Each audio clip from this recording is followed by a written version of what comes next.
Good morning, सुप्रभात, जय Shri Ram. I am Ved Prakash Upadhyay and you are watching my study channel study with Ved sir. कुछ लोगों का मानना है घमंड में बड़ी ताकत होती है।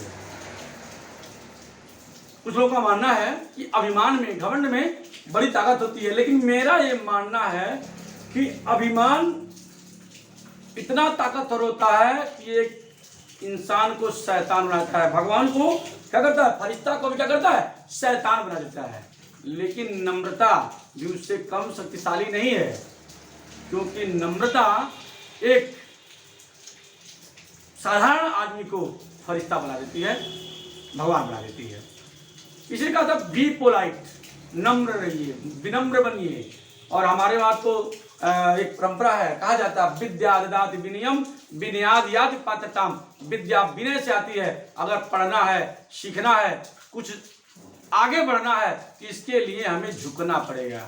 क्योंकि बार बार कहा जाता है कि कुएं में जब बाल्टी डाली जाती है तो पहले वो गिरती है और फिर उसमें पानी भर के ऊपर लेके आती है।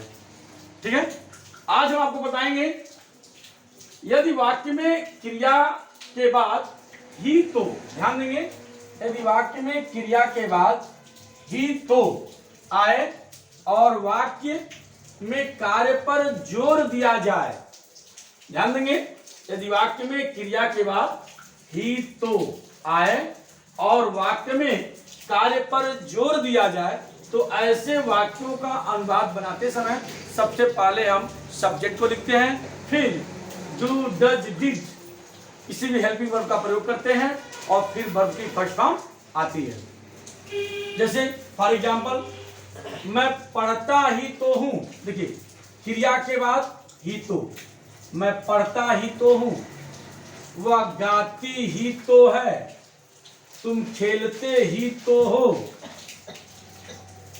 वह लिखता ही तो था, हम नृत्य करते ही तो थे, राम गाता ही तो था, वे पूजा करते ही तो थे। देख रहे हैं, वाक्य में क्रिया के बाद ही तो शब्द आए और वाक्य में कार्य पर जोर दिया जाए तो ऐसे वाक्यों का अनुवाद बनाते समय subject plus do does did plus verb की फर्स्ट फॉर्म। अगर प्रेजेंट टेंस है तो डू डज, और अगर पास्ट टेंस है तो हम डिड का प्रयोग करते हैं। बहुत ही आसान है। जैसे फॉर एग्जाम्पल समझ लीजिए, मैं पढ़ता ही तो हूं, यह हो जाएगा फार्मूला के हिसाब से I do read. Very simple, मैं पढ़ता ही तो हूं, आई डू रीड। वह गाती ही तो है, क्या हो जाएगा? सी डज सिंग। तुम खेलते ही तो हो, क्या हो जाएगा? You do play. सब्जेक्ट के बाद डू डज या डिड में से किसी एक का प्रयोग करेंगे। अगर प्रेजेंट टेंस है तो डू डज, सिंगुलर नंबर है तो डज, प्लूरल नंबर है तो डू, और अगर पास्ट है तो चाहे सिंगुलर हो चाहे प्लूरल हो, दोनों ही सब्जेक्ट के साथ हम डिड का प्रयोग करते हैं।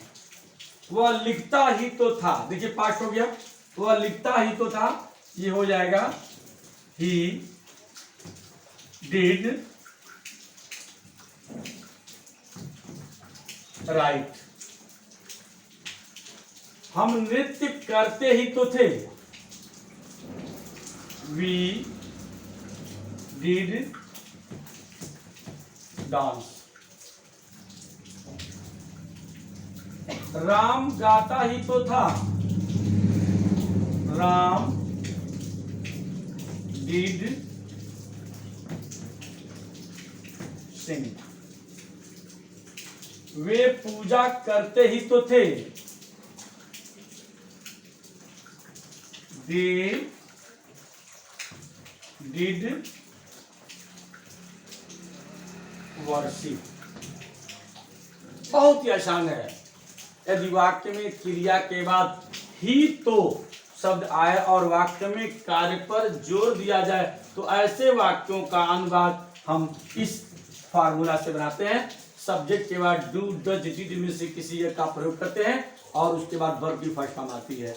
मैंने कहा अगर प्रेजेंट टेंस है तो डू या डज लगाते हैं, पास्ट है तो डिड लगाते हैं।